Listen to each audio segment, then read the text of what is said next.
Beloved, I'd like you to close your eyes and sing this song loud and clear with faith in your heart. Power must change us in my life, no matter what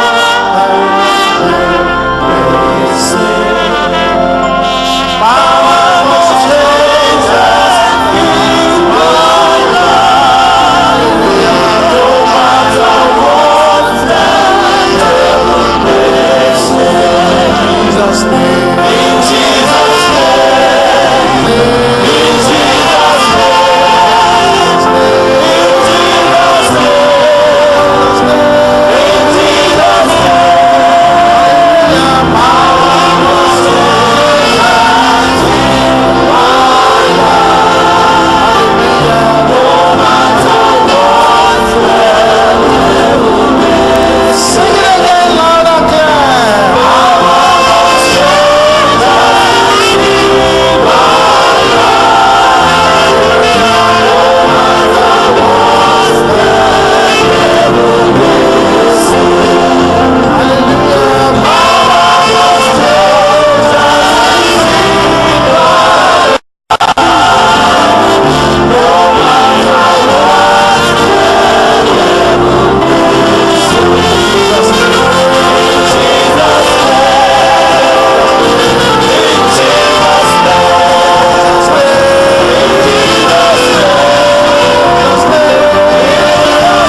Within the next few minutes, beloved, there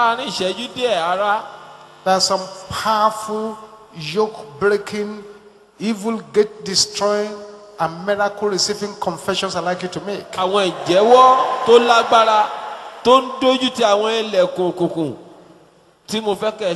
But before then, it's important that you offer these praises to God from your heart and louder than anyone around you.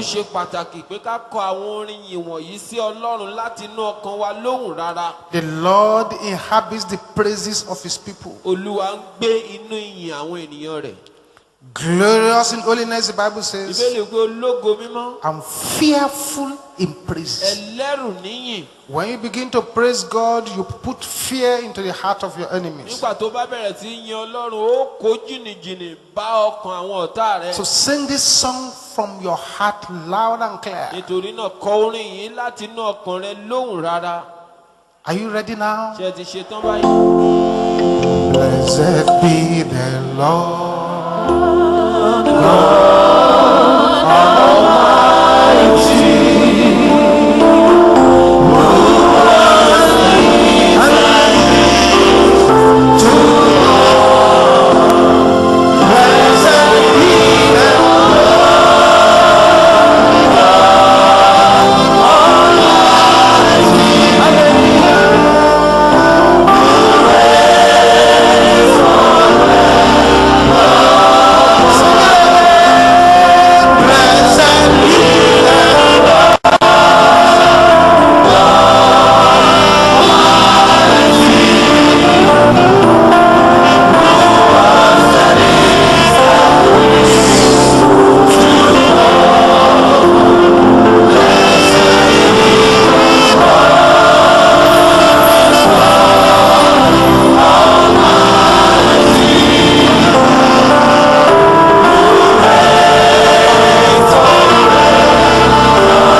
Jesus. Make these confessions without any apology to any power. Remember, this is the opening of the 11th month. I, Daniel Olukoya, smash every witchcraft padlock hanging against my life. I, Daniel Olukoya, break every witchcraft engagement over my success. I break every demonic chain assigned against my destiny. Thou power of stagnation and limitation, hear the word of the Lord. My life is not your candidate. I break you. I break you. I break you. I break you. I break you. I break you. In the name of Jesus, I cut down every tree of failure. In the name of Jesus, I destroy every evil covenant working against my progress. Every agenda of any native doctor against my life, I frustrate you now. In the name of Jesus, every document in the dark world containing my name, catch fire, catch fire, catch fire. Every evil informant giving information about my life, I silence you now. In the name of Jesus, by fire and by power, I destroy every curse working against my life. Every satanic hold up against my life, clear away. Clear away. Clear away. Every satanic prophecy against my life, I cancel you. I cancel you. I cancel you. I cancel you. By fire, by power, by thunder, in the name of Jesus. Beginning from now, I prophesy deliverance and freedom upon my life. In the name of Jesus. In the name of Jesus. Every spirit of Pharaoh assigned to hold me down, you are a liar. In the name of Jesus, every clinical prophecy, every prophecy of bad luck, every prophecy of tragedy, I cancel you now. In the name of Jesus. In the name of Jesus. As I move towards the end of this year, I shall not experience failure. I shall not experience disaster. I shall not experience tragedy. Every disaster program against my life, backfire. Backfire. Backfire. Continue saying that word. Yes. Maseka pola boko shendera bokanda. Command it to backfire. Something is happening already. In the name of Jesus.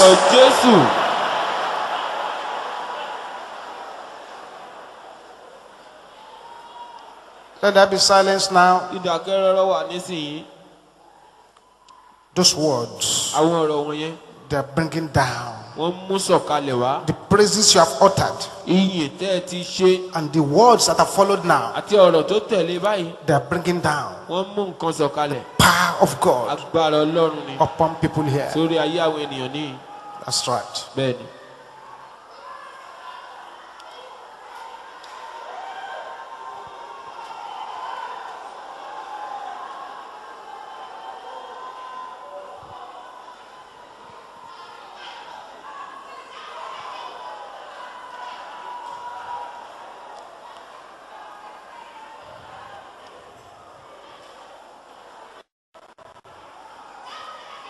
Now shout this after me with boiling anger. I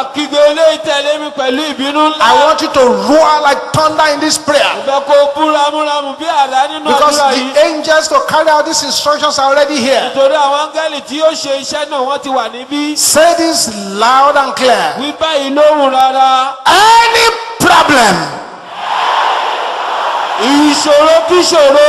mocking God in my life, can you shout this loud? I bury you now in the name of Jesus. Open your mouth and declare it. Bury that problem now.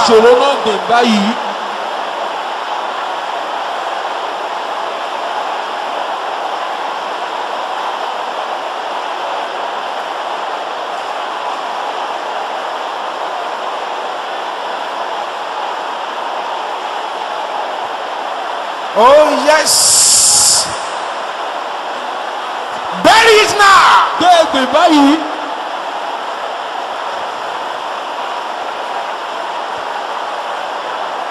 Maseta kaya boshende rabokotanda la kanda. Daribo sopola kaya boshenda. In Jesus' name we pray. Stretch forward your two hands now. Those angels that are moving about, I see them with plenty and plenty and plenty of presents and gifts. And they are placing something in every hand. Just stretch forward those hands.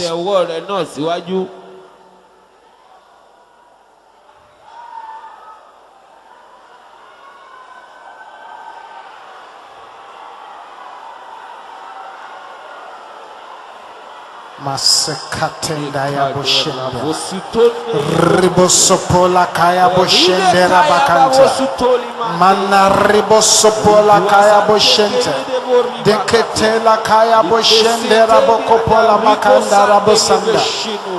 That's right, receive it. Amen. Amen. Father, we thank you for this month. And we thank you for sparing our lives. We thank you because on the vow we stand in the presence of our enemies. And right in the presence of those enemies, you made a table for us in the wilderness. We thank you because your word says, if it had not been the Lord that was with us, what will our Israel now say? Father, we'll give you praise. Accept our thanks in Jesus' name. Thank you for what you have already done here today. And thank you for what you are going to do before we leave this place. Thank you because of what you are going to do in our lives here. Thank you for what you are going to do in the lives of all those who are watching us all over the world. Accept our thanks in Jesus' name. This morning, anything at all that the enemy is using to challenge the life of anyone, we kill that challenge now. In the name of Jesus. I decree upon every life here today that heavens shall trouble your trouble. Heavens shall trouble your trouble. Heavens shall trouble your trouble. Heavens shall trouble your trouble. Heavens shall trouble your trouble. In the name of Jesus. And your problem shall become your promotion. Let your amen roar like thunder. Thank you, Heavenly Father. In Jesus' mighty name we pray.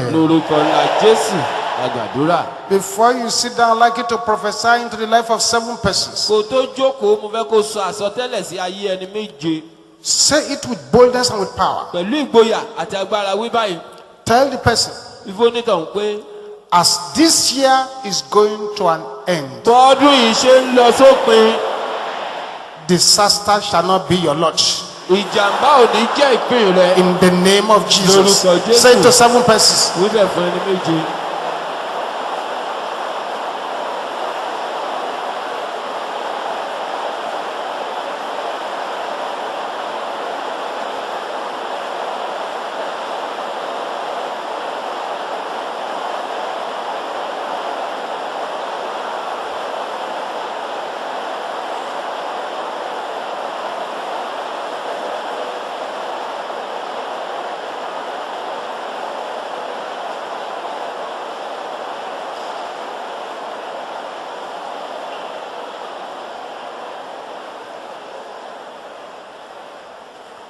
Prophesy again to the life of 7 persons. Say,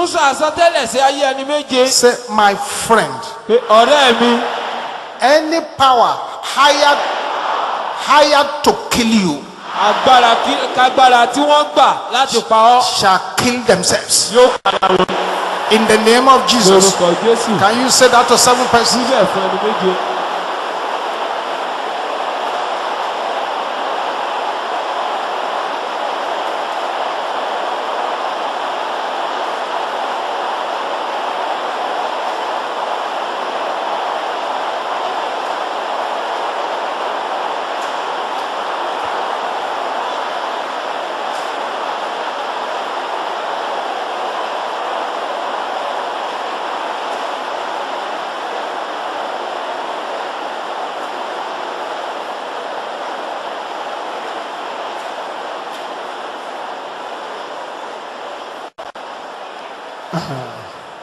One more before you sit down. Amen. Now prophesy to the life of 7 persons. And it's a personal prophecy to yourself. But you are sharing it with 7 persons. Say, my friend, greater is he that is in me than any power of darkness. In the name of Jesus. Say it to 7 persons.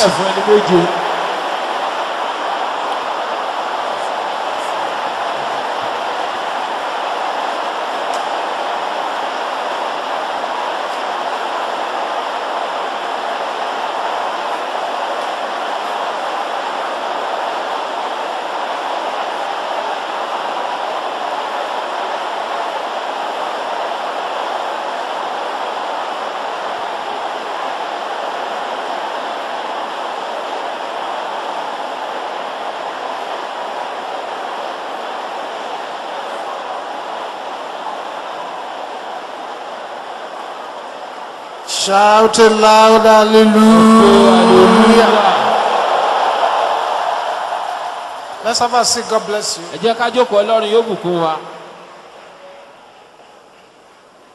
Open our Bible to the book of Daniel. Daniel chapter 3. This morning I want to share with you briefly on what I call the power of violent faith. The power of violent faith. The power of violent faith. Agbára ìgbàgbọ́ tó ní ipá. Sisters, what did I say? Ẹ̀yin arábìnrin kí ni mo wí? And brothers. Ẹ̀yin arákùnrin ńkọ́? Daniel chapter 3. Daniel orí kẹta. Daniel chapter 3. Daniel orí kẹta. The background to this story is that certain Hebrew children have been captured from their land and taken to another land. Ìpìlẹ̀ ìtàn yìí ni pé àwọn ọmọ Hébérù mélòó kan wọ́n kó wọn ní ìgbèkùn láti orílẹ̀-èdè tiwọn lọ sí ilẹ̀ mìíràn. They were now in the land of bondage. Wọ́n wà ní ilẹ̀ ìgbèkùn. If somebody should be unhappy with God, bó bá yẹ kẹ́nìkan wà tí ó máa bínú sí Ọlọ́run. it should be these boys who were captured, taken away from their parents, taken away from their land into a strange land. Irú àwọn ọmọdé wọ̀nyí ni tí wọ́n kó kúrò ní ìlú wọn, tí wọ́n kó kúrò lábẹ́ àwọn òbí wọn, tán sì kó wọn lọ sí ilẹ̀ àjèjì. But they determined in their heart that they would not forget the God of their fathers. Ṣùgbọ́n wọ́n pinnu lọ́kàn wọn pé àwọn ò ní gbàgbé Ọlọ́run bàbá wọn. Now the king called Nebuchadnezzar had put up an idol. Ọba tí ń jẹ́ Nebukadnesari ó wá mọ òrìṣà kan, ó mọ ère kan, ó gbé kalẹ̀. A golden image. Ère idẹ. And he said everybody should bow down to that image and proclaim that image is their God. Ó sì wí pé kí gbogbo ènìyàn máa forí balẹ̀ fún ère wúrà tó ṣe kí wọ́n máa pé òun lọ́lọ́run àwọn. But these Hebrew children have refused to do that. Ṣùgbọ́n àwọn ọmọ Hébérù wọ́n kọ̀ láti forí balẹ̀ fún òrìṣà náà. And this is where we pick this story from now. Ibẹ̀ la ó ti mú ọ̀rọ̀ yìí. Daniel chapter 3. Daniel orí kẹta. From verse 10. Láti ẹsẹ̀ ìkẹwàá. Thou, O king, hast made a decree. Ìwọ bá ti pàṣẹ pé. That every man that shall hear the sound of the cornet, flute, harp, sackbut, psaltery, and dulcimer, and all kinds of music shall fall down and worship the golden image. Bẹ́ẹ̀nikẹ́ni bá ti gbọ́ ohun ìpè fèrè ìdùrù ìlú orin káté àti onírúurú orin kí ó wólẹ̀ kí ó sì tẹríba fún ère wúrà náà. And whoso falleth not down and worshipeth, that he should be cast into the midst of a burning fiery furnace. Ẹnikẹ́ni tí kò bá sì wólẹ̀ kí ó tẹríba kí a gbé sọ sí àárín iná ìléru tí ń jó. There are certain Jews whom thou hast set over the affairs of the province of Babylon, Shadrach, Meshach, and Abednego. These men, O king, have not heard thee. Àwọn ará Júdà kan wà Ṣédrákì, Méṣákì àti Abednego tí ìwọ fi ṣe olórí ọ̀ràn ìgbèríko Bábélì. Ọba àwọn ọkùnrin wọ̀nyí kò kà ọ́ sí. They serve not thy gods, nor worship the golden image which thou hast set up. Wọn kò sin òrìṣà rẹ, wọn kò sì tẹríba fún ère wúrà tí ìwọ gbé kalẹ̀. Then Nebuchadnezzar in his rage and fury commanded to bring Shadrach, Meshach, and Abednego. Nígbà náà ni Nebukadnesari ọba pàṣẹ ní ìbínú àti ìrònú rẹ̀ pé kí wọn kí ó mú Ṣédrákì, Méṣákì àti Abednego wá. Then they brought these men before the king. Nígbà náà ni a sì mú àwọn ọkùnrin wọ̀nyí wá síwájú ọba. I pray. Mo gbàdúrà. That every power of Nebuchadnezzar. Pé gbogbo agbára Nebukadnesari. Challenging God in your life. Tó ń pe Ọlọ́run níjà láyé rẹ. Shall be disgraced. Yóò ṣẹ̀sín. In the name of Jesus. Lórúkọ Jésù. Verse 14. Ẹsẹ̀ ìkẹrìnlá. Nebuchadnezzar spake and said unto them, Is it true, O Shadrach, Meshach, and Abednego, do not ye serve my gods, nor worship the golden image which I have set up? Nebukadnesari dáhùn ó sì wí fún wọn pé òtítọ́ a ní Ṣédrákì, Méṣákì àti Abednego pé ẹ̀yin kò sin òrìṣà mi, ẹ kò sì tẹríba fún ère wúrà náà tí mo gbé kalẹ̀. Now if you be ready that at what time ye hear the sound of the cornet, flute, harp, sackbut, psaltery, and dulcimer, and all kinds of music, ye fall down and worship the image which I have made. Well, but if you worship not, ye shall be cast the same hour into the midst of a burning fiery furnace. And who is that God that shall deliver you out of my hand? Ǹjẹ́ bí ẹ̀yin bá múra pé ní àkókò tí ó wù kí ó ṣe, tí ẹ̀yin bá gbọ́ ohun ìpè, fèrè, dùrù, ìlù, orin, káté àti onírúurú orin, tí ẹ bá wólẹ̀, tí ẹ bá sì tẹríba fún ère wúrà tí mo yà, yóò sì ṣe gẹ́gẹ́. Ṣùgbọ́n bí ẹ̀yin kò bá tẹríba, a ó gbé yín ní wákàtí kan náà sọ sí àárín iná ìléru tí ń jó. Ta ni Ọlọ́run náà tí yóò sì gbà yín kúrò ní ọwọ́ mi? So the spirit of Nebuchadnezzar is a spirit that questions the ability of your God to deliver. Ẹ̀mí Nebukadnesari ni ẹ̀mí tó ń béèrè pé irú agbára wo lọ́lọ́run rẹ ní láti lè gbà ọ́. I know there is somebody here this morning. Mo mọ̀ pé ẹnìkan ń bẹ níbí lówùúrọ̀ yìí. The Nebuchadnezzar witch doctor assigned against you shall be buried alive. Adáhùn ṣe Nebukadnesari tí wọ́n yàn lòdì sáyé rẹ yóò dàgbé gbìn lóye. Let your amen roar like thunder. Àmì rẹ̀ ó kú bí verse 16. Shadrach, Meshach, and Abednego. They answered and said to the king, "Oh, Nebuchadnezzar, we are not careful to answer thee in this matter."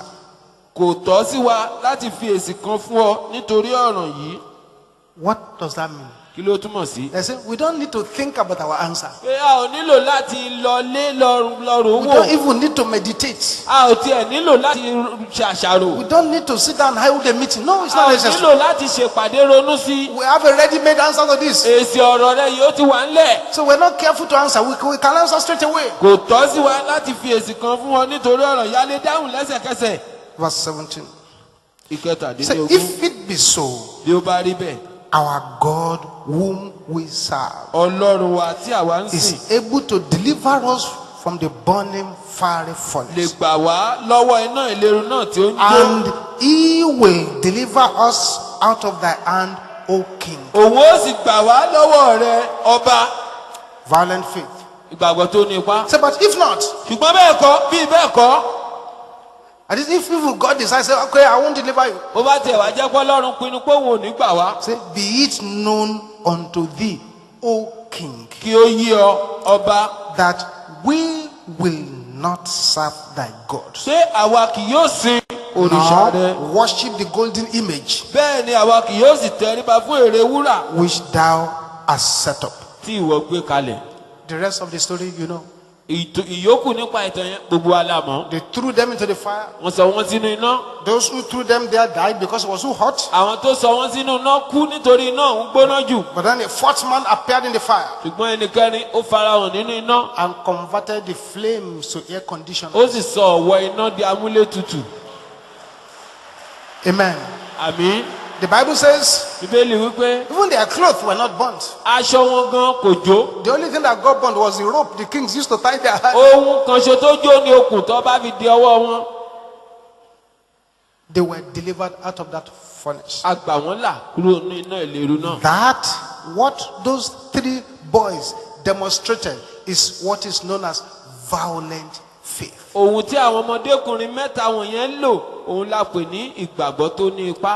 You can pray violent prayer but not have violent faith. The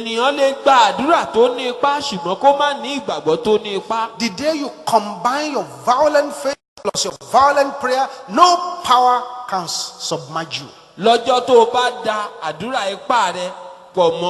The trouble is that a lot of us pray aggressive prayers, but we don't have aggressive faith. Jesus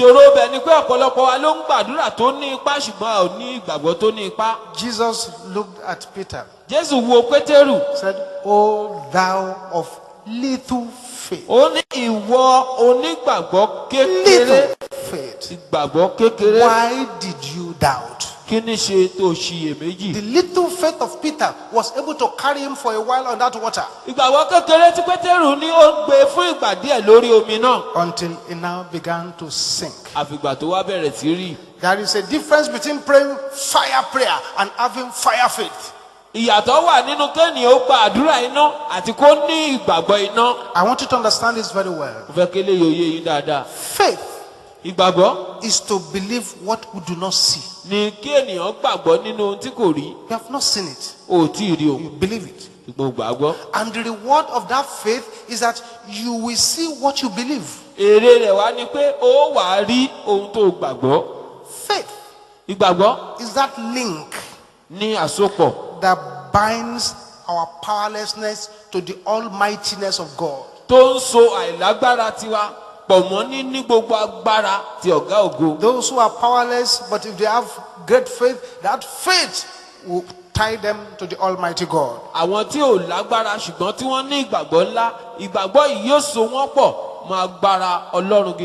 are thousands of ways you can please God, but not one without faith. All of them, you must have faith. And what many of us don't understand is this: faith ends where worry and doubt begins. And worry and doubt ends where faith begins. Àníyàn àti ìrònú sì parí síbi tí ìgbàgbọ́ ti bẹ̀rẹ̀. That's why the Bible tells us. Ìdí nìyẹn tí Bíbélì fi sọ fún wa. In the book of Hebrews. Nínú ìwé Hébérù. Hebrews chapter 11. Orí kọkànlá. Hebrews 11. Hébérù orí kọkànlá. Hebrews 11, just verse 1. Ẹsẹ̀ ìkíní. Hebrews 11. Hébérù orí kọkànlá. Verse 1. Ẹsẹ̀ ìkíní. The Bible defines faith for us. Bíbélì ṣàpèjúwe ohun tí ìgbàgbọ́ jẹ́ fún wa. Although the faith has levels. Ìgbàgbọ́ ní ìpele o. But here is a definition. Ṣùgbọ́n àlàyé rẹ̀ rèé. Hebrews 11:1. Hébérù orí kọkànlá ẹsẹ̀ ìkíní. He said, now Ǹjẹ́ faith is the substance of things hoped for. ìgbàgbọ́ ní ìdánilójú ohun tí à ń retí. Another version of the Bible says, faith is the assurance of things hoped for. Ẹ̀dá Bíbélì mìíràn wípé ìgbàgbọ́ ní àrídájú ohun tí à ń retí. So faith is a confident assurance of what we hope for. Ẹ̀dá mìíràn wípé ìgbàgbọ́ ní ìfọkànbalẹ̀ lórí ohun tí à ń retí fún. So the evidence of things not seen. Ìjẹ́rìí ohun tí a kò rí. That is a conviction of things you have not seen. Èyí ni pé ohun tó mú dání lójú pé ohun tí a ò rí yẹn ó ń bẹ. It makes you certain of realities of what you do not see. Ó ń jẹ́ kó o ní àrídájú lórí ohun tó tiẹ̀ rí. The substance of things hoped for.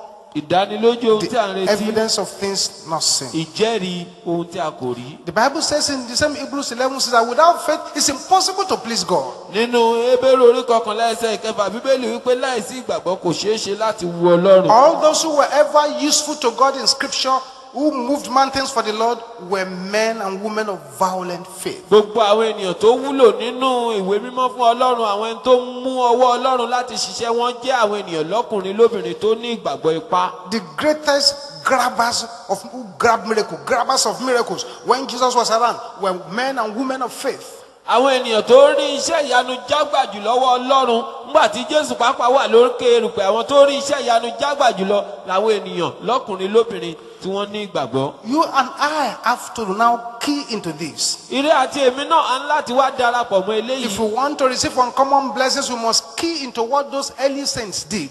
Bí a bá fẹ́ wọ inú ìbùkún tí ò wọ́pọ̀, á ń láti darapọ̀ mọ́ ohun tí àwọn ẹni mímọ́ ìṣáájú ṣe. Noah was a man of faith. Noah ẹni ìgbàgbọ́ ni. He was building an ark when he had never seen rain falling before. Ó bẹ̀rẹ̀ sí ní kọ́ ọkọ̀ nígbà tí kò rí pójò rọ̀ rí. What he was doing was a foolish venture. Ohun tó ń ṣe nígbà yẹn òwò òpè ni. It didn't make sense. Kò mọ́gbọ́n wá. But faith is sometimes like that. Ṣùgbọ́n nígbà mìíràn bí ìgbàgbọ́ ṣe máa ń rí nìyẹn. What you are doing will not make sense. Ohun tí ò ń ṣe ó lè má mọ́gbọ́n wá. Because to ordinary men is foolishness. Nítorí pé sí àwọn ènìyàn yòókù yóò jọ ìwà òpè. One day we had a program here, Lọ́jọ́ kan a ṣe ìpàdé kan níyìn. and as we were closing, Bá a sì ti ń ṣe tán. I said, pick sand from here, Mo ní ẹ bu iyẹ̀pẹ̀ láti bí. go and pour it at the front of your Ẹ house. sì dà á síwájú ilé yín. I was a troublemaker sister. Arábìnrin oníjọ̀gbọ̀n kan wà. Took the sand, Ó bu iyẹ̀pẹ̀ náà. divided into two, Ó pín sọ́nà méjì. poured half at the front of our door, Ó da ìdajì síwájú ilẹ̀kùn rẹ̀. and went and poured the other half at the front of a shrine. Ó sì lọ da ìkejì. Ó lọ dà síwájú ojúbọ kan. There was pandemonium amongst the witch doctors. Rògbòdìyàn wá bẹ̀rẹ̀ láàrin àwọn adáhunṣe. Whenever they tried their incantations, they begin to convulse. Nígbà tí wọ́n bá bẹ̀rẹ̀ sí pé ọ̀fọ̀ wọn báyìí ń ṣe ni gìrì á mú wọn. They could not operate. Wọn wá lè ṣiṣẹ́ mọ́. Somebody with violent faith Ẹnìkan tó ní ìgbàgbọ́ ipá had dealt with them. ó ti gbógun tì Quickly, wọ́n. they consulted their oracles, Kíákíá wọ́n bá ọ̀pẹ̀lẹ̀ wọn sọ̀rọ̀. and they knew that it was the sister. Wọ́n sì mọ̀ pé arábìnrin yìí ló ń ṣe wọ́n. Do you know what they did? Jẹ́ ẹ mọ ohun tí wọ́n ṣe ni. They wrote me a letter. Wọ́n bá kọ ìwé sí alábòójútó jọ. And there is one member of your church here Ọmọ ìjọ yín kan wà níbí yìí o. who has bought something by our shrine, Tó ti da nǹkan sí ojúbọ wa. and she has destroyed the shrine. Ó sì ti ba ojúbọ yìí jẹ́. We just want to tell you, A kàn fẹ́ sọ fún yín ni. now call this your dog to order Pé kẹ́ ẹ bá ajá yín ìwí o. before we descend on her. Ká tó jẹ níyà. And you must be ready to pay for the shrine she had destroyed. Ẹ sì gbọ́dọ̀ ṣetán láti sanwó ojúbọ tó bàjẹ́ o.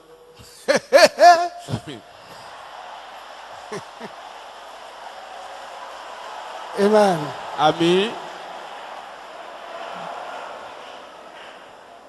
Praise the Lord. Ẹ ké hallelujah. What did you do to the letter?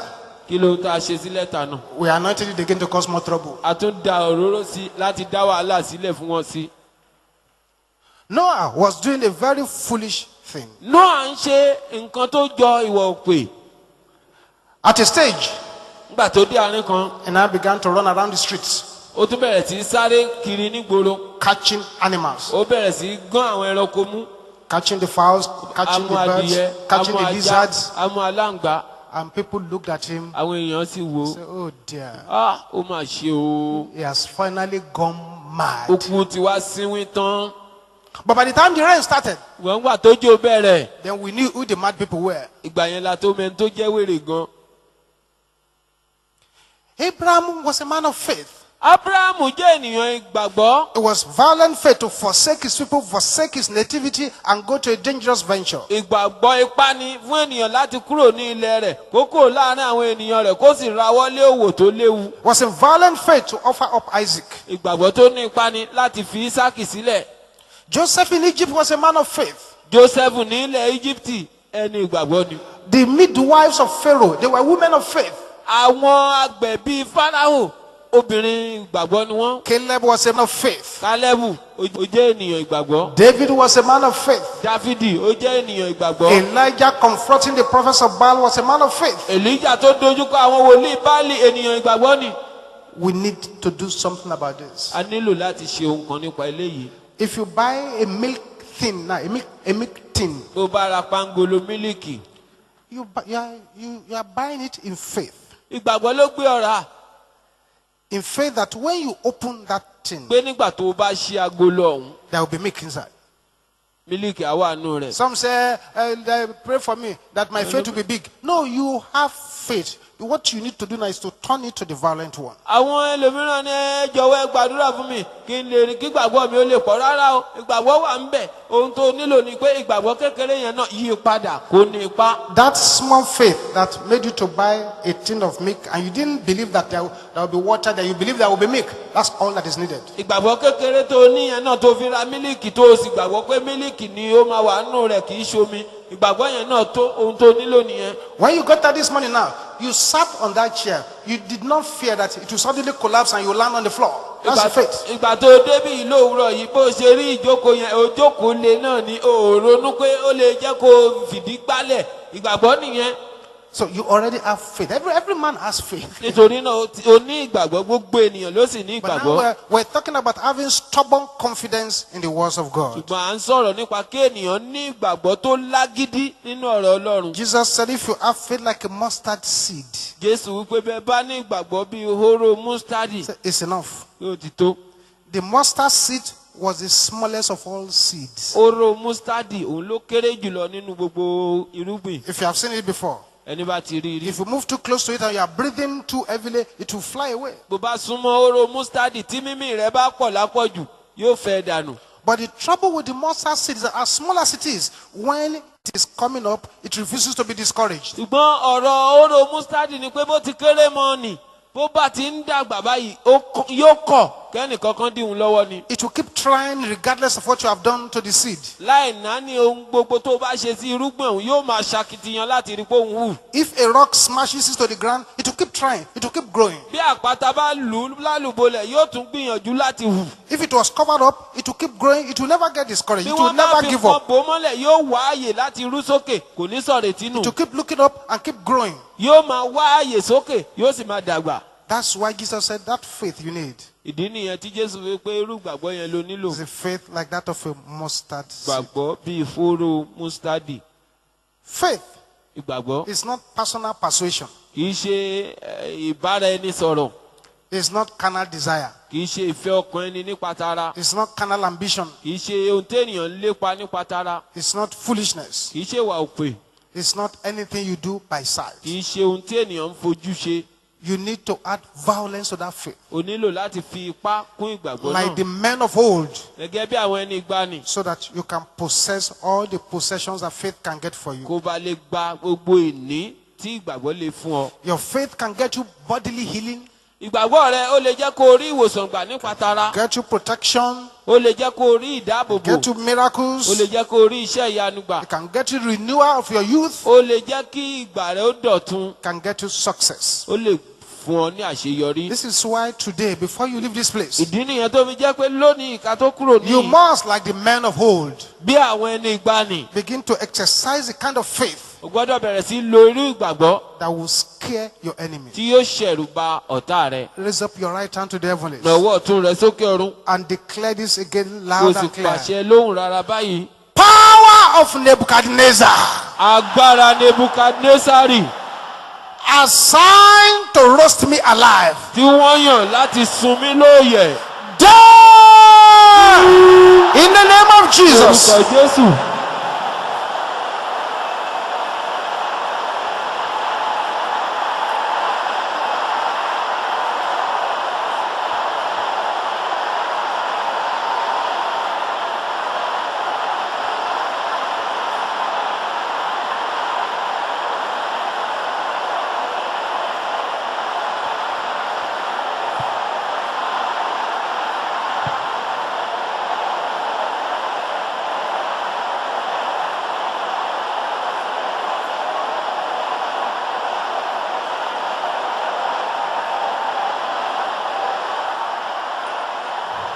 In Jesus' name we pray. Lórúkọ Jésù la gbàdúrà.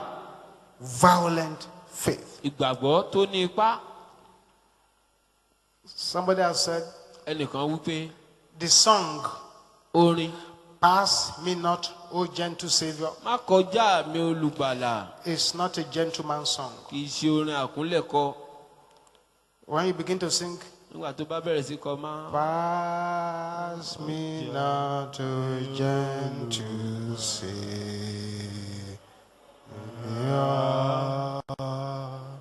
hear my humble cry. By the time you sing it, Nígbà tó fi kọ tán like a wake-keeping song, bí orin ìsìnkú, the Lord has gone. Olúwa yóò ti kọjá lọ. If blind Bartimaeus Bó bá jẹ́ Bátíméwù afọ́jú, said that day, ó jókòó ń bẹ̀ lọ́jọ́ yẹn. I said, who is passing by? Ó sọ, ta ni ń kọjá lọ? Said, Jesus of Nazareth. Jésù ti Násárẹ́tì. Said, is that so? Ṣé bẹ́ẹ̀ yẹn ni? Jesus, Jésù, Jesus, Jésù, I'm here. ó wà ń bì. Jesus, Jésù, are you passing by? ṣé ò ń kọjá nítòótọ́? I'm here. Ó wà ń bì o. Please. Jọ, What will happen? kí ló máa ṣẹlẹ̀? Jesus will pass by. Jésù yóò kọjá lọ. Because pass me not to gentle Savior, like they say, it's not a gentleman's Torí song. má kọjá mi olùgbàlà bí wọ́n ṣe ń sọ yẹn lóòótọ́, kì í ṣe orin àkúnlẹ̀kọ. And that's why we keep preaching to people that there is never any gentle way of arresting anything evil. Pé tá a fi máa ń sọ nígbà gbogbo pé kò sọ́nà jẹ́jẹ́ kan tí ènìyàn fi lè mú nǹkan tí ò dáa so. You are standing before a witch. Ó dúró níwájú àjẹ́.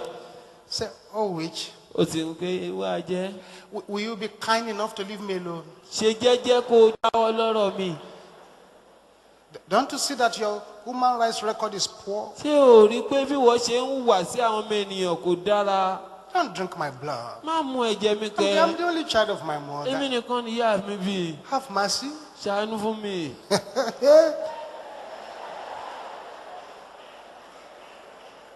By the time you finish begging, Nígbà tó bá máa fi bẹ̀bẹ̀ tán, that blood is already gone. ẹ̀jẹ̀ yẹn ó ti gbẹ tán. You need a violent faith. O nílò ìgbàgbọ́ tó ní ipá. There is somebody in the Bible Ẹnìkan wà nínú Bíbélì called Jacob. tó jẹ́ Jákọ́bù. It's an example of violent faith. Àpẹẹrẹ ìgbàgbọ́ tó ní ipá ni. That's in Genesis 32. Jẹ́nẹ́sísì orí kejìléníọgbọ̀n. Jacob's life was in a serious mess. Ààyè Jákọ́bù ti polúkúrúmuṣu. He had taken his brother's birthright by deception. He ran away. Ó fi èrú gba ìbùkún arákùnrin rẹ̀ ó sì sá lọ. They have given him a bad name. His name meant supplanter or a twister. Wọ́n sọ ọ́ lórúkọ búburú, orúkọ rẹ̀ ìtumọ̀ rẹ̀ ní ajẹnilẹ́sẹ̀ àbí ọ̀dàlẹ̀. He had deceived his father Isaac to obtain his brother's blessings. Ó tàn bàbá rẹ̀ jẹ, bàbá rẹ̀ Ísákì láti gba ìbùkún tó tọ́ sárákùnrin His rẹ̀. brother Esau had been after his life. Ísọ̀ arákùnrin rẹ̀ ìyẹn fẹ́ gbẹ̀mí rẹ̀. Then he escaped to his uncle Laban. Ó wá sá lọ sọ́dọ̀ àbúrò ìyá rẹ̀ tí í ṣe Lábánì. Laban was more than a 419. He was a 410. Lábánì gbájú ẹ̀ tìyẹn ó lékè ń kà. He escaped to Laban, Ó sá lọ sọ́dọ̀ Lábánì. an equally deceptive man. Ìyẹn náà jẹ́ ẹlẹ́tàn bíi tirẹ̀. That man changed his salary 10 times. Ẹ̀mẹ̀wá nìyẹn yí owó oṣù rẹ̀ padà. He not only changed his salary, even he changed his wife in the night to the wrong one. Kódà kì í ṣe owó oṣù nìkan ló yí padà, ìyàwó rẹ̀ gan ó yí padà lóru. After he had served 7 years without salary to marry a wife, in the night of the wedding, they brought a wrong woman into the room. Lẹ́yìn ìgbà tó sin ìsìn gbà fún ọdún méje nítorí pé ó fẹ́ fẹ́ yàwó, ńgbà tó di òru ọjọ́ ìgbéyàwó, wọ́n bá tún mú ìyàwó tí kì í ṣe ìyàwó rẹ̀ wá fún un. I mean, for somebody to smuggle a wrong woman to a husband, you must be really, really 410. Kí ènìyàn kan tó lè gbé obìnrin tí kì í ṣe ìyàwó gangan wá fún baálé rẹ̀, ó ní láti jẹ́ pé oníjìbìtì gidi gan ni. So he served another 7 years for his proper wife now. Ó bá tún ṣe ọdún méje mìíràn láti gba ìyàwó tó fẹ́ gangan. Jacob discovered that he was getting nowhere Jacob wá rí i pé òun ò máa tẹ̀síwájú rárá and that he was being exploited. àti pé wọ́n yan òun jẹ. Laban's place was becoming uncomfortable and unfavorable. Ilé Lábánì ó ń di ibi tí ara ò ti tù, ibi tí ọkàn So rẹ̀ ò ti he balẹ̀ could mọ́. not stay with Laban. Kò lè gbé pẹ̀lú Lábánì mọ́. He could not go back home. Bẹ́ẹ̀ ni kò lè padà sílé. Death was waiting for him at home if he returned home. Bó bá padà sílé, ikú ń dúró dè. His brother Esau, who's a very good hunter, was waiting for him. Arákùnrin rẹ̀ Ísọ̀ tó jẹ́ ọlọ́dẹ, ìyẹn ń dúró dè nílé. Esau was still gunning for revenge. Ísọ̀ yìí fẹ́ gbẹ̀san. Ladies and gentlemen, Jacob was in a very serious mess. Àrálọ́kùnrin lóbìnrin ẹgbọ́n mi, Jákọ́bù ti polúkúrú. He had been running all his life Gbogbo ọjọ́ ayé rẹ̀ ló ti fi ń sá kiri. from Esau, whom he had cheated, Láti ọ̀dọ̀ Ísọ̀ ẹni tó from yàn jẹ. Laban, whom he had deceived. Láti ọ̀dọ̀ Lábánì ẹni tóun náà tàn jẹ. He was running Ó wá ń sá until that night. títí tó fi dalẹ́ ọjọ́ náà. That night, power changed hands in his life. Lálẹ́ ọjọ́ náà agbára pààrọ̀ ọwọ́ nínú ayé rẹ̀. He prayed. Ó gba àdúrà. He said, unless you bless me, I will not let Àfi you tó bá go. bùkún mi, èmi kì yóò jẹ́ kó lọ. And for the first time, Fún ìgbà àkọ́kọ́, his life became blessed. ayé rẹ̀ bá di alábùkún He fún. prayed one prayer point Kókó àdúrà kan ló gbà from 10 p.m. to 5 a.m. láti aago 10 alẹ́ di aago 5 òwúrọ̀. 7 hours. Wákàtí méje. And his name changed to Israel. Orúkọ rẹ̀ sì yí padà di One Ísírẹ́lì. who struggled with God and won. Ẹni tó bá Ọlọ́run jìjàkadì tó sì A borí. prince with God. Ọmọ aládé pẹ̀lú Ọlọ́run. There's another woman in the Bible Ẹnìkan náà tó wà nínú Bíbélì shouting after Jesus. tó ń kígbe lé Jésù. Jesus said, I can't give our food to dogs. Jésù ní wo lè gbé oúnjẹ àwọn ọmọ fún àwọn ajá. The woman said, give me the crumbs. Obìnrin pé ó dá ẹ fún mi léèrún. And Jesus said, great is thy faith, woman. Jésù sì pé títóbi ni ìgbàgbọ́ rẹ̀. Now blind Bartimaeus now began to scream, Bàtíméwù náà tún bẹ̀rẹ̀ sí kígbe. Jesus, son of David, Jésù ọmọ Dávidi, have mercy on me. ṣàánú fún mi. Until his faith, Jesus said, thy faith had made you whole. Jésù wá wípé ìgbàgbọ́ rẹ̀ mú ọ lára dá. There is nobody Kò sí ẹnikẹ́ni who has ever cried to God in violent faith. tó fi ìgbàgbọ́ ipá. What do we mean by violent faith? Tábà wá sọ pé ìgbàgbọ́ tó ní ipá, kí ni ìtumọ̀ rẹ̀? Violent faith requires Ìgbàgbọ́ tó ní ipá ó nílò that you make the effort to cross any barrier standing in your kí way. ènìyàn gbé ìgbésẹ̀ láti fo gbogbo ìdábù tó ń di lọ́nà. Whether it's barrier of culture, Ìbáà jẹ́ tàṣà, barrier of pride, ìbáà jẹ́ ti gbéraga, barrier of science, ìbáà jẹ́ ti ìmọ̀. cross that barrier. Fòódá. When you come to a place like this, you don't come here and pray like a gentleman. Nígbà tí èèyàn bá wá sírú bí o gbọ́dọ̀ wá kó o máa wá gbàdúrà bí ẹni ọ̀wọ̀. Violent faith is desperate faith. Ìgbàgbọ́ tó ní ipa ó jẹ́ ìgbàgbọ́ ẹni tó ti sún kan ògiri. Violent faith must have vision. Ìgbàgbọ́ tó ní ipa ó gbọ́dọ̀ ní ìran. Violent faith is persistent faith. Ìgbàgbọ́ tó ní ipa ó jẹ́ ìgbàgbọ́ tó ń tẹra mọ́ nǹkan. Violent faith looks at what you are becoming, not what your size is now. Ìgbàgbọ́ tó ní ipa ni ohun tí yóò máa wo ohun tí ò ń dì lọ kì í ṣe ohun tó jẹ́ báyìí. It's going to look at what you are becoming, not your present size. No. Yóò máa wo ohun tí ó dà lọ́jọ́ iwájú kì í ṣe ohun tó wà lọ́wọ́lọ́wọ́ báyìí. Violent faith sees that there is nothing beyond your ability. Ìgbàgbọ́ tó ní ipa a máa rí i pé kò sí ohun kan tó kọjá agbára rẹ. Violent faith Ìgbàgbọ́ tó ní ipa cannot be threatened or intimidated by the kò world. ṣeé halẹ̀ mọ́ kò ṣeé dún kòkò mọ́. Violent faith understand that God is an awesome God who can do awesome things. Ìgbàgbọ́ tó ní ipá ó mọ̀ pé Ọlọ́run tó tóbi wà tó lè ṣe ohun tó tóbi. Violent faith is faith that confronts mountains to remove mountains. Ìgbàgbọ́ tó ní ipá ni ìgbàgbọ́ tó máa ń dojúkọ òkè láti ṣí òkè nídìí. Violent faith is only expectancy. You are expecting something. Ìgbàgbọ́ tó ní ipá ni kí ènìyàn retí ní ọ̀nà mímọ́. You are filled with the spirit of expectancy. Ó kún fún ẹ̀mí ìrètí. Violent faith is deaf to doubt. Deaf. Completely deaf. Ìgbàgbọ́ tó ní ipá ó ti dití sí iyèméjì. Violent faith is dumb to discouragement. Ìgbàgbọ́ tó ní ipá ó ti ya aláìlè sọ̀rọ̀ sí Violent ìdáyàfò. faith is blind to impossibility. Ìgbàgbọ́ tó ní ipá ó ti fọ́jú sí àṣetì. Violent faith knows nothing but success in God. Ìgbàgbọ́ tó ní ipá ohun kan ṣo ló mọ̀, ohun tó sì mọ̀ náà ni àṣeyọrí nínú Violent Ọlọ́run. faith wins the war even before the battle begins. Ìgbàgbọ́ tó ní ipá a máa borí ogun kógun tilẹ̀ tó bẹ̀rẹ̀. It's like what David said to Goliath. Ó dàbí ohun tí Dáfídì wí fún Gòláyátì ni. Today, Lónìí, I will bring down your head. èmi yóò gbé orí rẹ kúrò ní ara rẹ. Cut it off. Wọ́n gé e kúrò. It to the birds. Wọ́n sì fi bọ́ àwọn ẹyẹ ojú He ọ̀run. was saying this while Goliath was still standing. Orí ìdúró ni Gòláyátì máa yìí wà ńgbà tó ń sọ̀rọ̀ yìí. But his faith had finished Goliath. Ṣùgbọ́n ìgbàgbọ́ rẹ̀ ó ti ré Gòláyátì lẹ́pa. Violent faith is non-negotiable faith. Ìgbàgbọ́ tó ní ipá kì í ṣe ìgbàgbọ́ tó ń dúnàádúrà. Violent faith reaches above the circumstances created by the enemy. Ìgbàgbọ́ tó ní ipá ó máa ń nàgà ju àwọn ìṣẹ̀lẹ̀ tí ọ̀tá gbé kalẹ̀ lọ. Violent faith logic is not from the earth, but it's from heaven. Èrò àti ìrònú ìgbàgbọ́ tó ní ipá kì í ṣe ti orí kì í ṣe ti ayé yìí àtọ̀run ló ti ń wá. Violent faith is blind to negative circumstances around. Ìgbàgbọ́ tó ní ipá ó ti fọ́jú sí àwọn ìṣẹ̀lẹ̀ tí ò bá ní dọ̀rẹ́ tó yí ni ká. Violent faith smiles when the stormy sea is almost sinking the boat. Ìgbàgbọ́ tó ní ipá a máa rẹ́rìn nígbà tí òkun tó ń rú ó fẹ́ mú kí ọkọ̀ ó rì.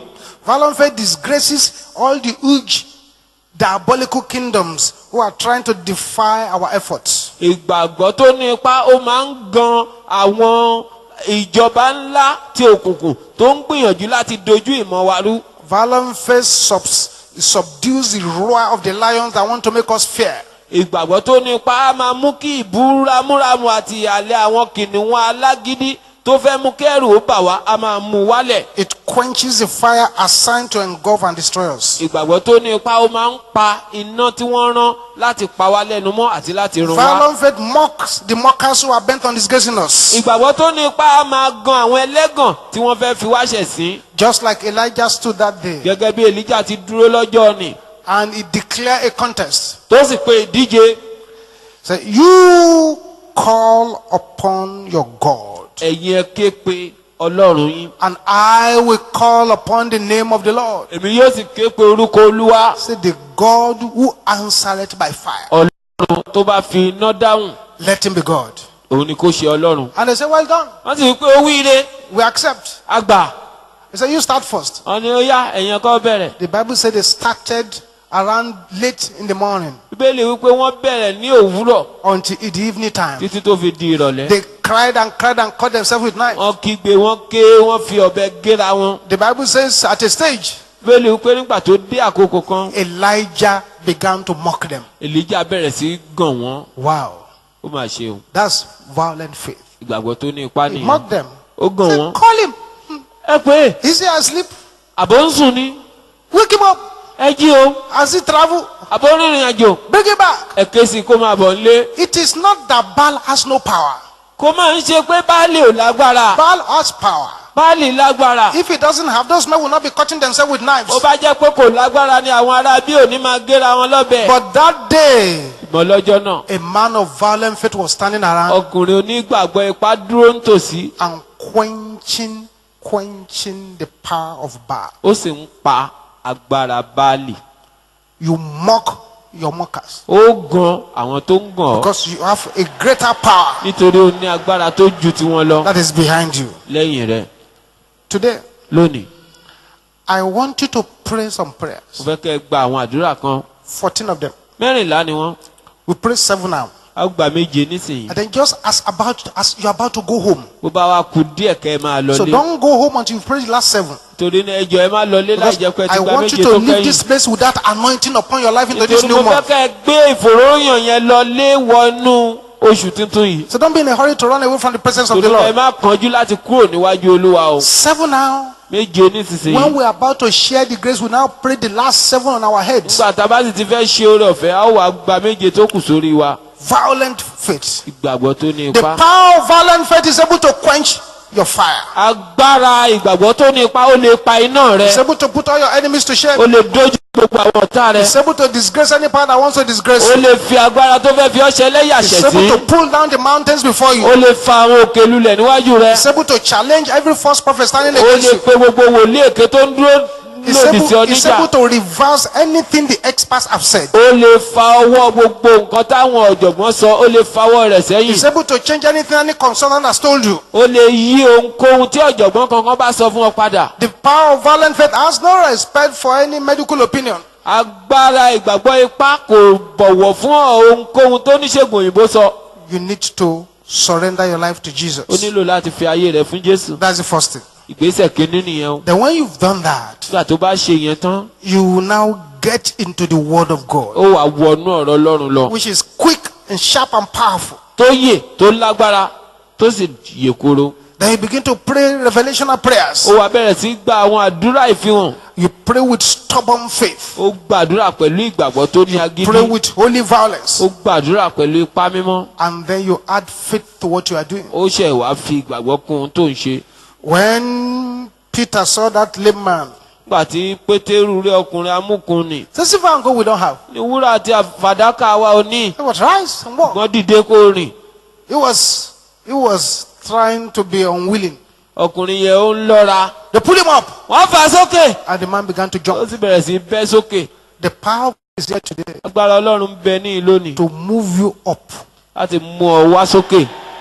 to a standard dé ìpele kan where your enemies will wonder where you've gone. táwọn ọ̀tá rẹ̀ yóò máa wá wò pé ibo ló lọ. Rise up on your feet now. ẹ jẹ́ ká dìde dúró báyìí. Rise up on your feet now. ẹ jẹ́ ká dìde dúró báyìí.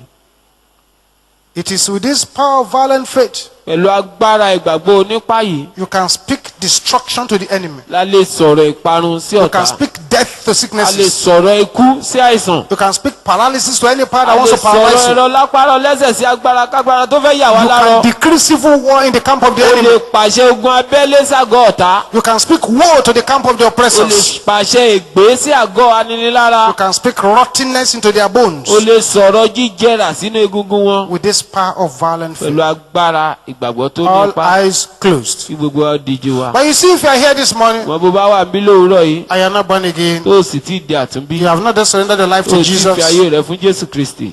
just raise up your right hand where you na are. ọwọ́ ọ̀tún rẹ sókè níbi tó I bá want to wà. pray with you. fẹ́ gbàdúrà You want to pẹ̀lú. surrender your life to Jesus lọ fi today? ayé rẹ fún Jésù lónìí. Just raise up your right na hand. ọwọ́ ọ̀tún rẹ sókè. God bless you. Ọlọ́run yóò bùkún. Those of you raising up your right hand, ẹ̀yin tẹ́ ẹ na ọwọ́ ọ̀tún sókè. take a bold step of faith. ẹ gbé ìgbésẹ̀ ìgbàgbọ́. Either come to this altar at the front ẹ here wá sí pẹpẹ níwájú bí. or any of the 2 altars at the back. bí èyí tó bá wù yín nínú àwọn pẹpẹ méjì tó wà lọ́wọ́ ẹ̀yìn. Do so very, very quickly now. kíákíá ẹ yára ṣe bẹ́ẹ̀. Jesus is waiting for you Jésù here. ń dúró dè yín báyìí. Let's find a way quickly to the ẹ altars. máa bọ̀ níwájú pẹpẹ. Those of you who want to surrender your life to ẹ̀yin tẹ́ Jesus. fẹ́ fi ayé yín fún Jésù. Those of you at the front, I congratulate ẹ̀yin you. tẹ́ wà níwájú pẹpẹ mú kí n kú oríire. Let's close your eyes, ẹ dijú wàyí. bow down your heads, ẹ tẹríba.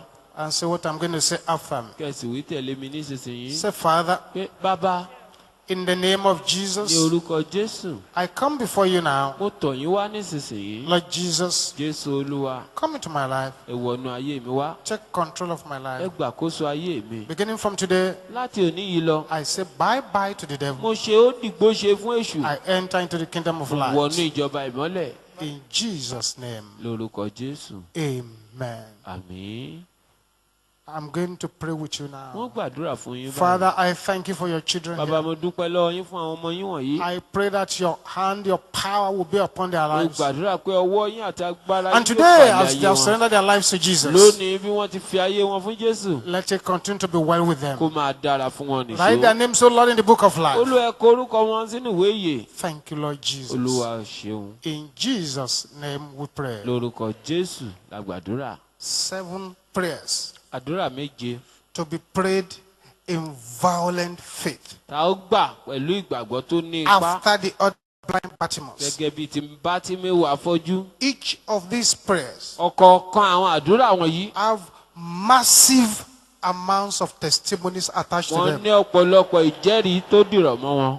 Can I hear you shouting a Jericho destroying hallelujah? Ẹ̀kẹ́ hallelujah èyí tó run Jẹ́ríkò. Is that the loudest hallelujah you can shout in this place? Is that the loudest you can shout here?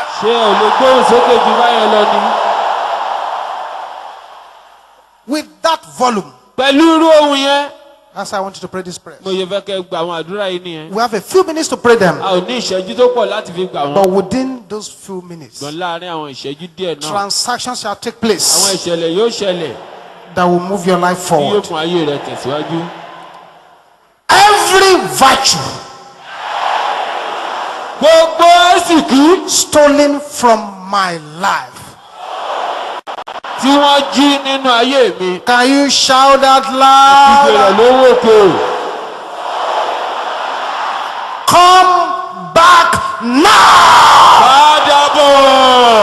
In the name of Jesus. Open your mouth and begin to repossess it. Whatever virtue has been stolen.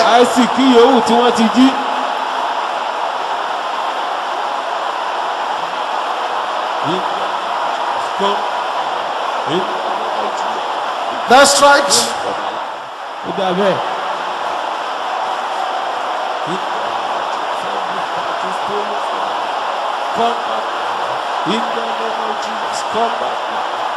Thou power of God, in the name that is above all names, in the name of Jesus, move now.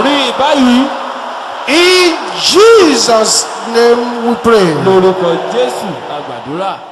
Oh yes. The miracles have started. That's right. Those strange marks that have been appearing on your body has been wiped off by the power and the blood of Jesus. Those infirmities that came upon your life as a result of a dream, the infirmity has been cleared away by the power of God. That's right. The strange voices that have been tormenting your destiny have just been silenced now. As a woman here, you left your child at home because the child is sick. It is not an ordinary sickness. But by the time you get home, the arrows fired into the life of that child will have gone back to the senders. That's right. Say, poison of darkness. Shout it like thunder. In my body. Die. In the name of Jesus. Deal with the poison of darkness. That's right. The poison must depart. Right now.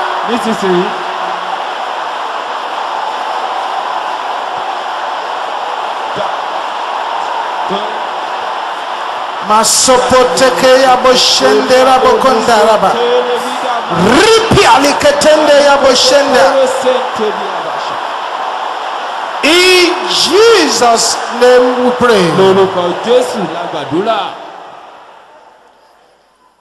There are 10 persons here. You need a surgery from the Holy Ghost. And within the next few minutes, something will happen to you where you are. For the power of God will strike you. And the surgery will begin. When that power strikes you, you may not be able to stand on your feet. Don't worry. Wherever you are, the surgery will begin to take place. And you may notice a bad liquid squeezing out of your body. 10 persons. Ushers, be on the lookout.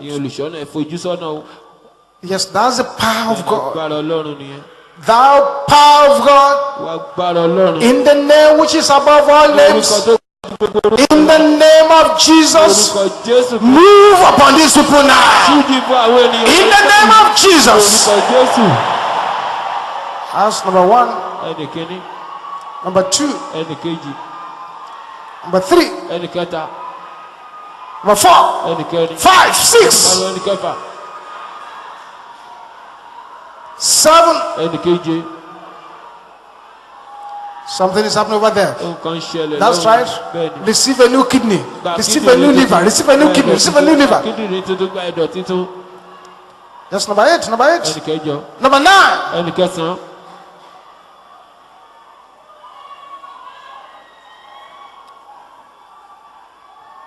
And that's number 10. Glory be to the name of Jesus. Thank you, Jesus.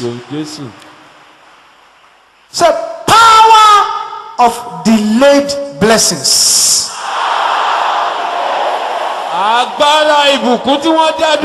You are a liar. In the name of Jesus. Pray now. If you notice that your blessings have been delayed, receive it. Receive it. Receive it. Receive it right now. In the name of Jesus.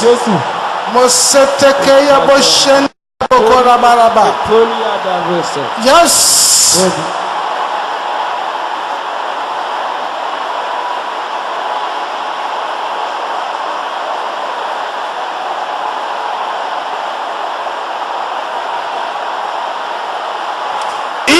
Jesus' name we pray. I pray for this person over there.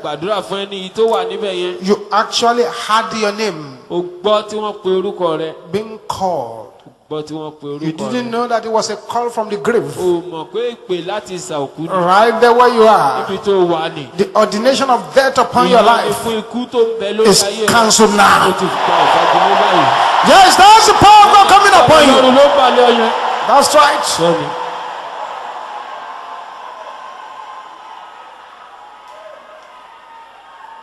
Yes. There is somebody here now. I have a word from the Lord to you. Before this coming Wednesday, the wealth that you have lost, you shall repossess them. You shall repossess them. You shall repossess them. You shall repossess them.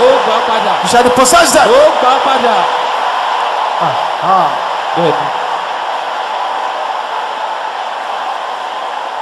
Thank you, Jesus.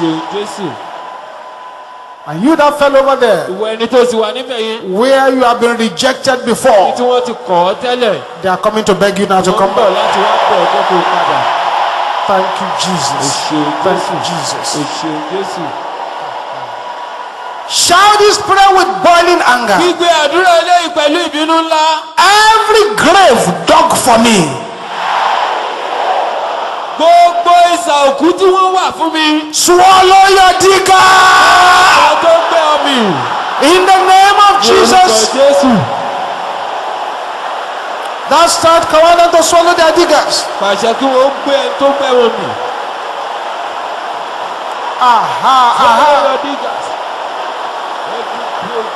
They will swallow their digger.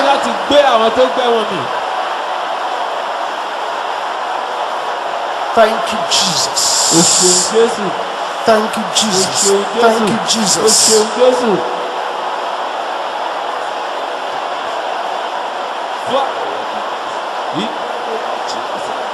In Jesus' name we pray.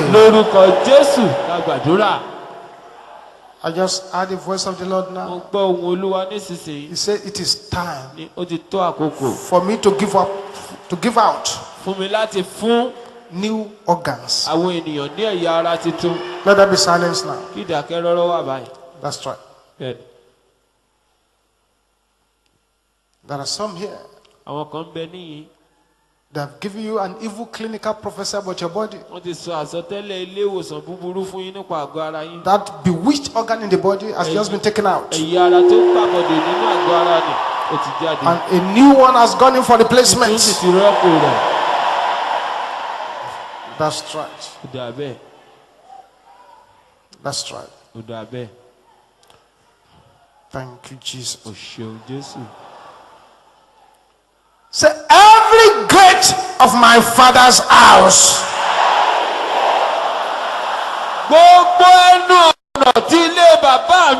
blocking my progress. Can you shout this loud and clear? Break in the name of Jesus.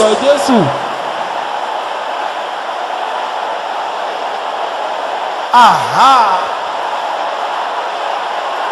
Destroy the gates.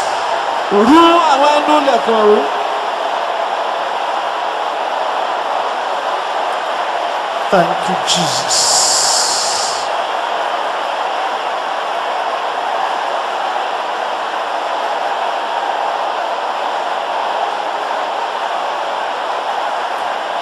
In Jesus' name we pray. This is wonderful. This is wonderful. Thank you, Jesus. Somebody in this meeting this morning, you came here, you are almost going out of your mind. You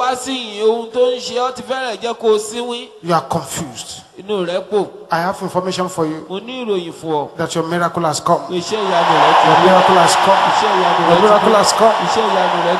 Thank you, Jesus.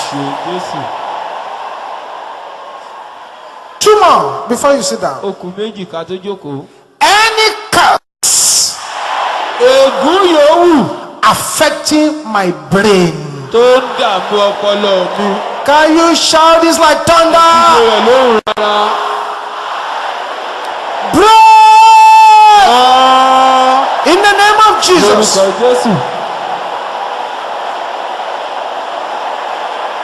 That's right.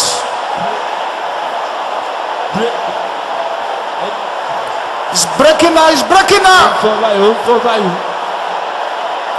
In Jesus' name we pray. Say, fire of affliction. Rise no more. Can I hear the sister shouting this? Yes. Is that the loudest the sisters can pray this prayer? The brothers, let me hear you shouting this loud and clear. Everybody together now. In the name of Jesus.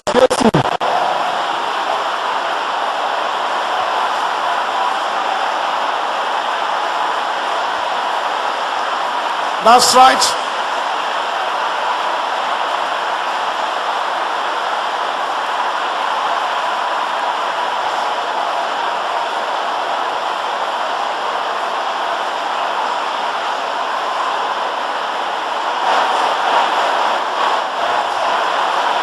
In Jesus' name we pray. Aha. Stretch your 2 hands forward now. Want to put a seal on those 7 prayers you just prayed. Father, as your people are stretching out their hands unto you, our Father, every prayer we have just prayed now, let the stamp of heaven fall upon them in the name of Jesus. Possess your possession. Possess your possession. Possess your possession. Possess your possession. Possess your possession. Possess your possession. Possess your possession. Possess your possession. Possess your possession. Possess your possession. Possess your possession. Possess your possession. Possess your possession. Possess your possession. Name of Jesus. Every power assigned to make you cry, gbogbo agbára tí wọ́n rán pé kó pa ọ́ lẹ́kún. I bury that power now. agbára náà kò báyìí. And every good thing the enemy has stolen from your life, rere tí ọ̀tá ti jí láyé rẹ. repossess them now in the name of Jesus. orúkọ Jésù. Repossess them in the name of Jesus. orúkọ Jésù. Repossess them in the name of Jesus. orúkọ Jésù. If you believe the Lord has answered those prayers, ó bá gbàgbọ́ pé Olúwa ti dáhùn àwọn àdúrà now wọn. in violent faith, pẹ̀lú ipá. shout nínú 7, ìgbàgbọ́. Jericho destroying, hallelujah. méje tó run Jẹ́ríkò.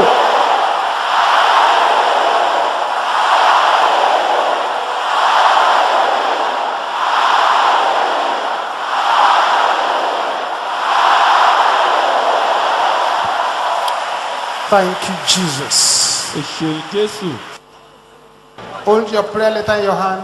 Ẹ mú lẹ́tà àdúrà yín dání As you lọ́wọ́. pray these 7 prayers in violent faith, Ìbá ó ti gba àdúrà méje wọ̀nyí pẹ̀lú ìgbàgbọ́ tó ní after ipá. each prayer, I'm going to make some pronouncements. Lẹ́yìn àdúrà kọ̀ọ̀kan, wọ́n sọ àwọn gbólóhùn. Let your amen roar like thunder as I make the Ẹ sì pronouncement. jẹ́ kí àmì yín kó máa ró bí àrá bí wọ́n ti sọ àwọn ọ̀rọ̀ Say náà. this loud and clear. Ẹ̀wé báyìí lóhùn rárá. Favor. Ojú rere. Can you shout it loud and Ojú clear? rere lóhùn rárá. That brings repossession.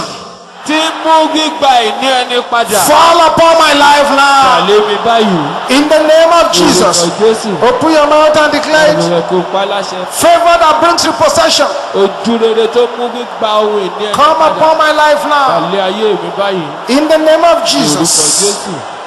In Jesus' name we pray. Lórúkọ Jésù la I gbàdúrà. decree upon your Mo life fàṣẹ sí ayé that rẹ. you shall be a candidate Ṣé ó jẹ́ ẹni of uncommon tí favor. yóò gba ojú rere tí ò wọ́pọ̀? In the name of Lórúkọ Jesus. Jésù.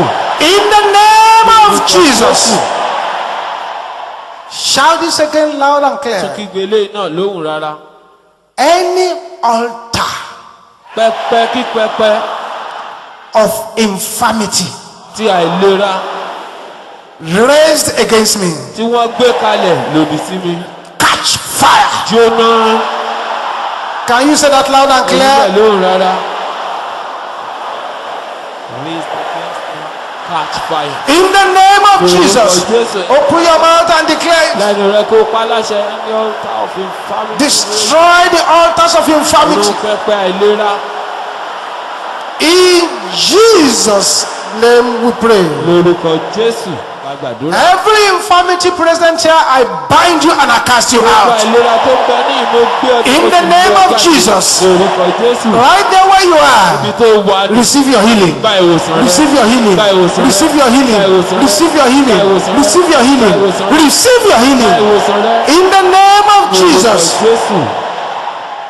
This is number 3 now. Ìkẹta nìyí. Every appointment with failure, Gbogbo ìbápàdé pẹ̀lú ìkùnà. die in the name of Jesus. Lórúkọ Jésù. Destroy that appointment with failure. Ìbápàdé pẹ̀lú ìkùnà run. Yes. Masete kaya bo shendera bo kondaraba. Ara tó sì fòdè nìkan. In Jesus' name we pray. Lórúkọ Jésù. I decree Mo that pàṣẹ. any power that wants you to fail Bí agbára kágbára tó fẹ́ kó o shall be buried alive. yóò dàgbégbò lóye. Receive the spirit of success. Ní àṣeyọrí. Receive it now in the name of Jesus. Lórúkọ Jésù. Thank you, Jesus. O ṣeun Jésù. This is number 4. Ìkẹrin. Every garment of shame, Gbogbo ẹ̀wù ìtìjú. catch fire Jóná. in the name of Lórúkọ Jesus. Jésù. Open your mouth and declare that word Ẹnu too. rẹ̀ kó pa láṣẹ. I shall not be put to shame. Ojú kì yóò tì mí. In Jesus' name we pray. Lórúkọ Jésù la gbàdúrà. Every arrow of shame fired against you, I command the arrows to backfire. Ọ̀pá ìtìjú tí wọ́n ta sí ẹnu pàṣẹ kó padà lọ́bi tó ti wá. Any power that wants you to be put to shame Agbára tó fẹ́ kó o ṣe shall be disgraced in the name of Jesus. Lórúkọ Jésù. Thank you, Lord. Olúwa ṣeun. This is number 5 now. Ìkarùn-ún báyìí. We're making fantastic progress. Tẹ̀síwájú yìí ó lárinrin púpọ̀. Say, this year you will not swallow my blessing. O ní gbé ìbùkún mi mì. In the name of Jesus, open your mouth and declare that one too. You will not swallow my blessing.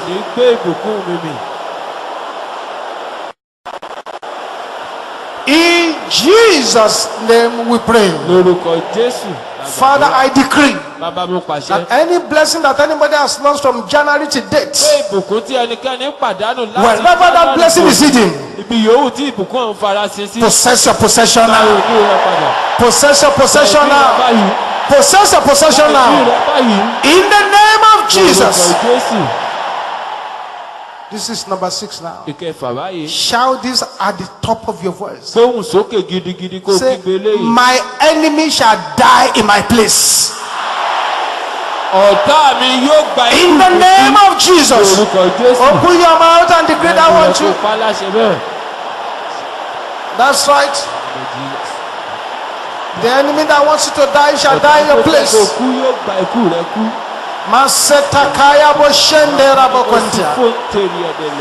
In Jesus' name we pray. I decree that every Amen assigned to your life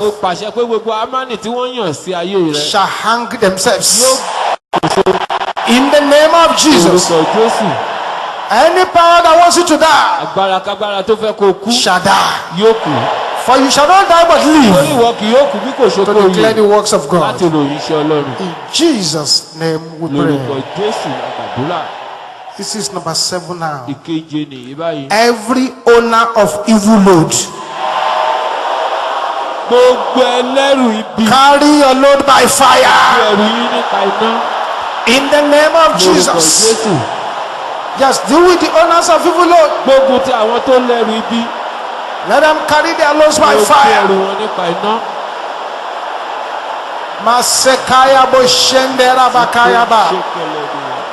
In Jesus' name we pray.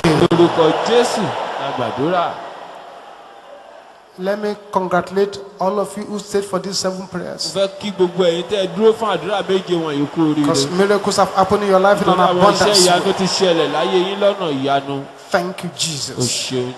Father, these prayer letters, let them become testimonies. By the next Palm Exchange, let there be no one here without a wonderful testimony. In the name of Jesus. As a person here today, and they actually forced you to come. You didn't want to come. But thank God that you were able to come. Because the enemy has already concluded an agenda to destroy you. But because you came here today, the agenda has gone back to the senders. Thank you, Jesus. Say, any disaster, any tragedy left in this year, it is minus me and my family. In the name of Jesus, declare it loud and clear.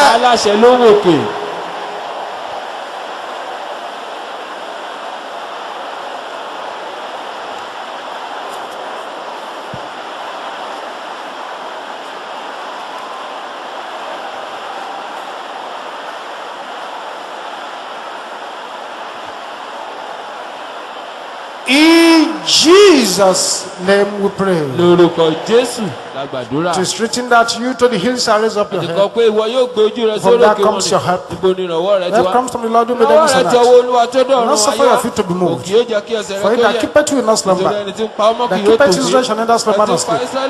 The Lord shall keep your going and your coming out. The Lord shall keep you in all your ways. No evil shall befall you. Neither shall any plague come near your camp. It shall be well with you. The blessings you have received from here shall be permanent in your life. Thank you, Heavenly Father. In Jesus' mighty name we pray. In louder amen. Let us share the grace in fellowship. The grace of our Lord Jesus Christ, the love of God, and the sweet fellowship of the Holy Spirit be with us now and forevermore. Amen. Surely, goodness and mercy shall follow us all the days of our lives, and we shall dwell in the house of the Lord forever and ever.